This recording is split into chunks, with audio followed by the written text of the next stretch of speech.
So in this video, I'll talk about things like family separation. I'm going to talk about the eugenics of our current foreign and domestic policy.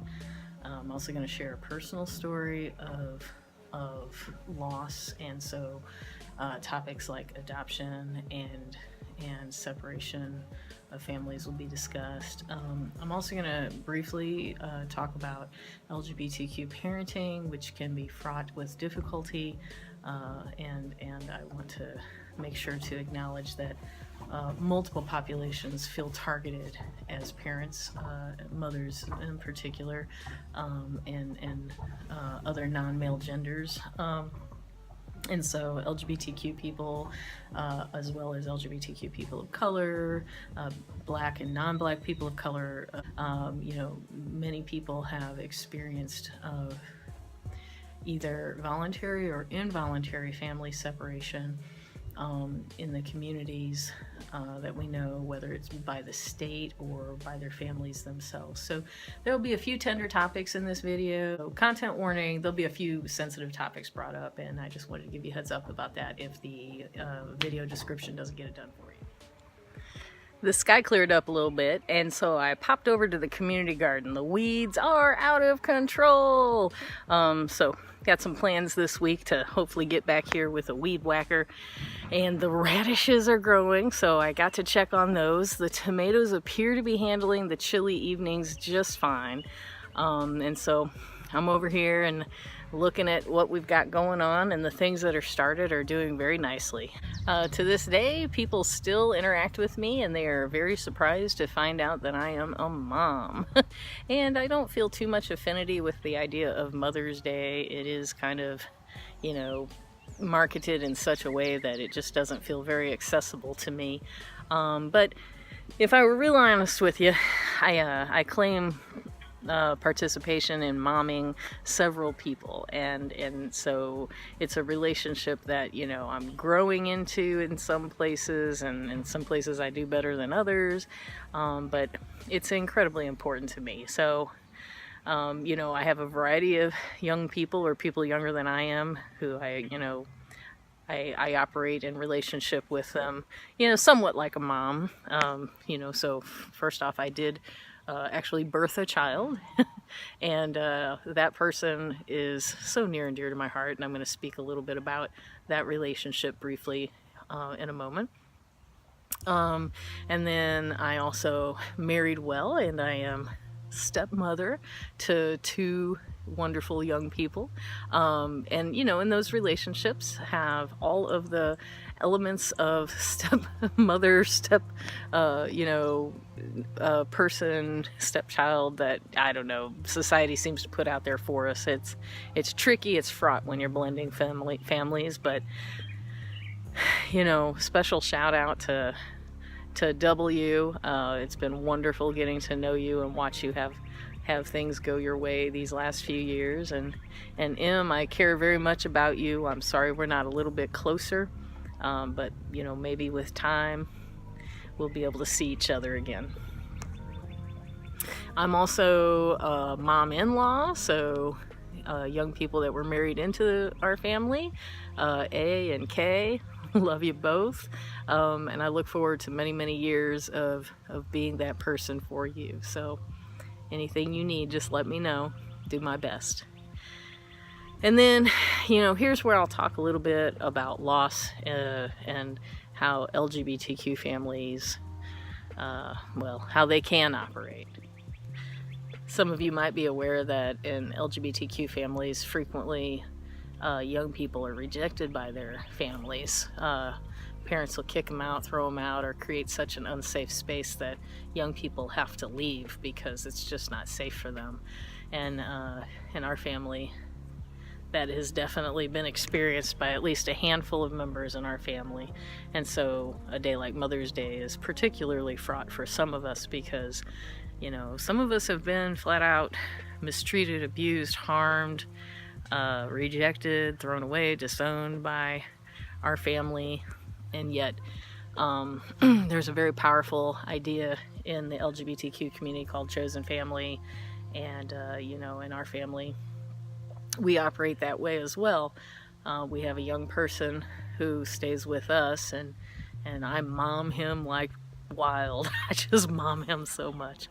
He's a good kid, and we care for him, and so, you know, even though I'm not technically mother, I definitely get called on momming him all the time.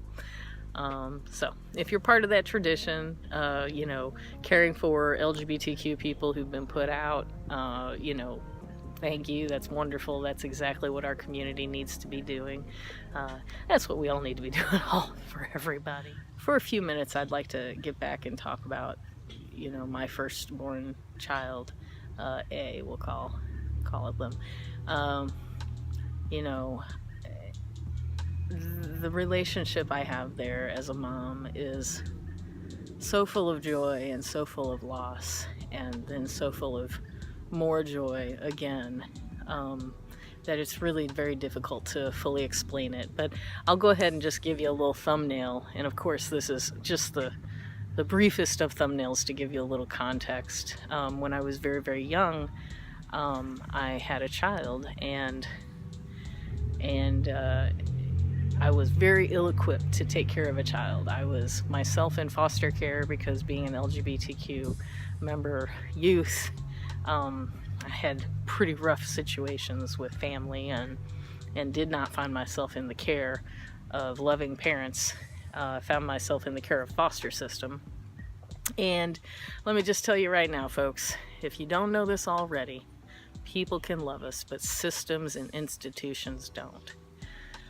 So, you know, having born a child while I was in foster care, and a child youth myself, you know, it was particularly fraught. So I stayed with my firstborn the first 6 months of their life, and in those 6 months, my child was very, very sick, and the first couple of months was in the hospital nonstop. And then when they came home with me to foster care. And in that time, you know, I tried being a high school student, and I tried being a mom. And I did all this in a foster home under the care of the state. And it didn't go super well. And I think, you know, part of me knew that eventually I was going to have to give A up for adoption anyway. And so, with a little coercion from the foster parents and a little nudging from the state, I did see that, you know, I had nothing to offer this child except poverty and intergenerational trauma.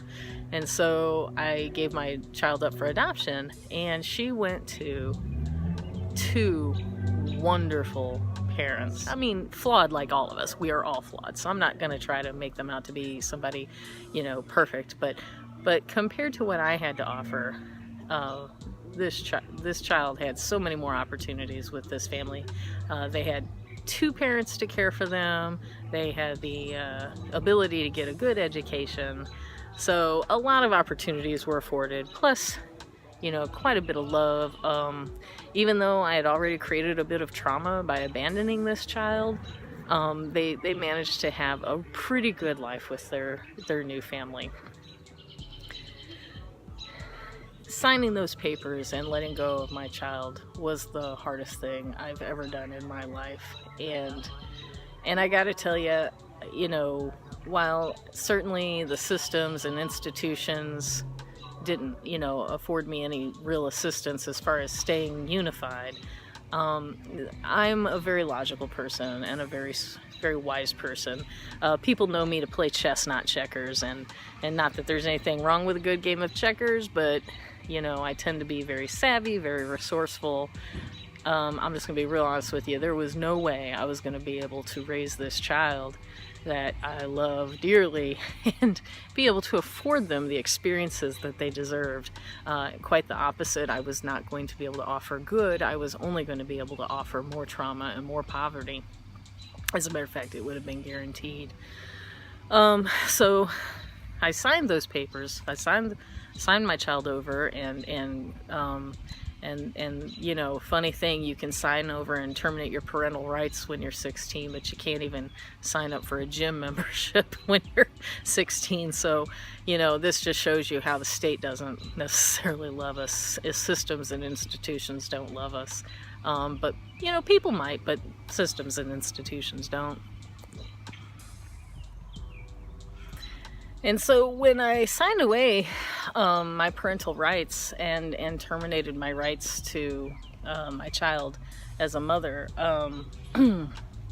that was by far the most difficult decision I ever made. Even though I did make it with the help of others, it was still an incredibly difficult decision. And it's not one I regret. It's not one I regret. If I think about, you know, how things could have gone, it is definitely not a decision I regret. I definitely regret the pain that has been created, but I don't regret that decision.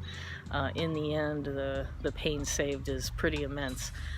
This gave me an opportunity to, you know, heal some trauma. It gave me some opportunities to grow up a little bit, which was desperately needed. I was just a kid myself, and, you know, it gave me a chance to go to school myself. It gave my child a chance to get an education themselves, and it gave me a chance to learn, you know, what it is to have a safe home and to care for, you know, myself first, and then end up being able to share that type of care with community.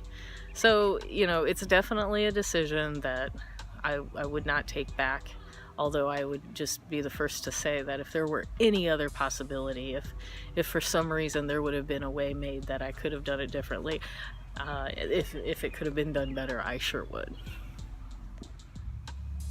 And at the time I signed those papers, the state's like, well, you're not going to see her again unless she signs a registry and you sign a registry, and by some chance you both want to see each other.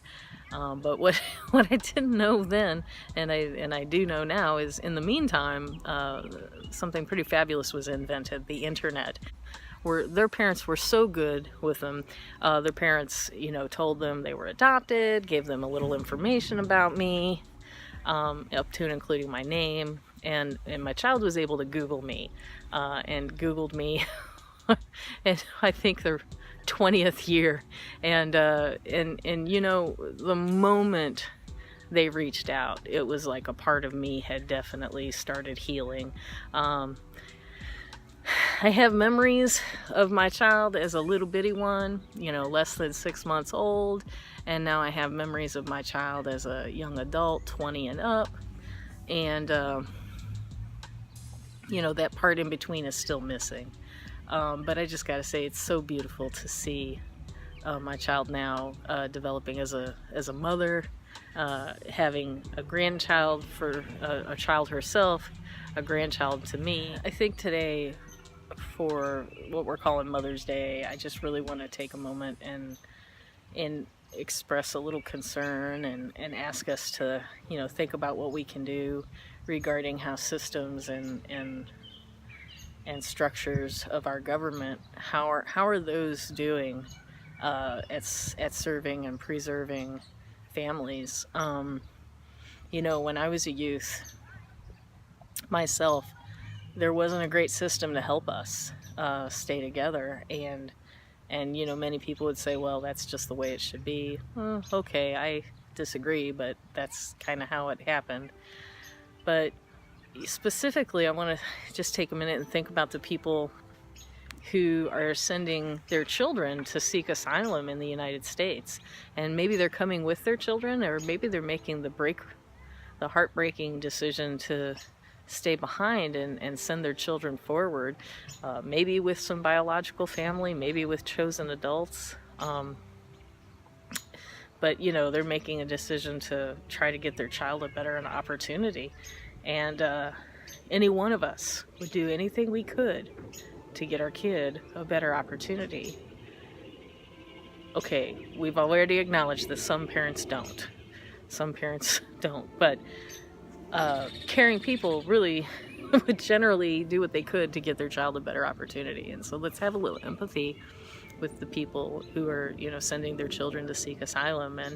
And then for families, chosen families or actual biologically tied families who are coming to the border seeking asylum, this practice of separation, I just really want to make sure that we all conjure up in our mind, first and foremost, that we're talking about people here. We're talking about people, we're talking about children, and we're talking about a forced separation between parents, nurturers, caregivers, and their children, their wards, their offspring, whatever, however a person would define that relationship.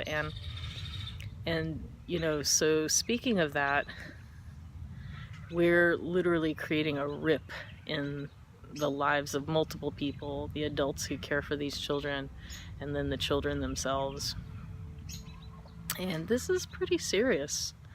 It's not unlike the rip that's created with the police brutality and killing of frequently unarmed black men and women. Notice many times black women die mysteriously in jail. Black men seem to be shot and then later found not to necessarily have a gun, or if they have a gun, they were running away anyway. They never were pointing it, or, well, suspicious circumstances nonetheless. Institutions don't love us. Systems don't love us. And they don't love any of us. And so if we pretend like they do, we're setting ourselves up for a surprise later. So think about this if you have a chance. Think about your relationships and let's value these relationships. So what would the queervivalist in me say? Well, we have to make decisions to the best of our ability that we really believe will benefit and help the people we care about. And, again, systems and institutions don't care about us, so don't even think for 1 minute ICE or Border Patrol or the police as a system care about any of us. Perhaps individuals do, but the systems do not. And so they're not necessarily operating for the best interest of our relationships. We need to reframe this, and we need to make sure that we talk about these folks in terms of humanity. Each time a child is separated from their family, that child's life is permanently affected, and then so are all of the adults who would be a part of that child's life. And there is no plan for reunifying these folks. There's no plan for reunifying these children with their parents. My understanding is a few children have already been adopted out, and there's no plan to reunify them with their parents. Sometimes parents are being deported without their children. If you're still with me, thank you.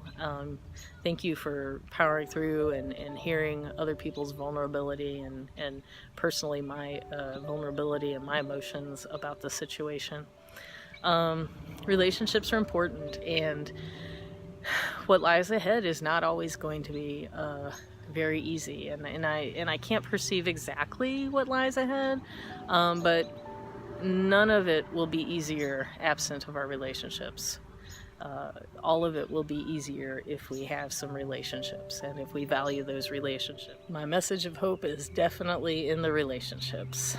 They're going to be imperfect, they're going to be bumpy, they're going to sometimes go easier than others, and they're going to have, both joy and pain, and you're going to have times where you feel fulfillment and loss.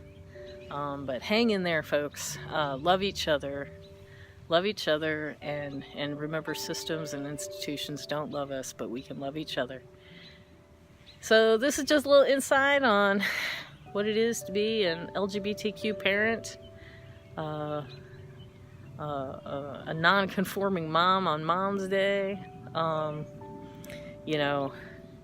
Shout out to A and W and M and K and the other A. a mom-in-law to a second A, and definitely B, and all the students who've accidentally called me mom, and all the students who I mommed whether you liked it or not. and you know, and adults, we can nurture each other too. One of the things that frequently happens in the LGBTQ community is, because we're so quickly persecuted for being you know, affectionate with each other, we frequently pull back on the affection. I know I'm terribly guilty of that. So if there's somebody near you who you can give a hug to, go give them a hug. Let's do a little healing. Let's not let the anti-LGBTQ element control us by, you know, forcing us to be less nurturing and loving than who we really are. All right. Oh, so that's the Queer Possible for today. You know, now I'm gonna see what's left to share with you.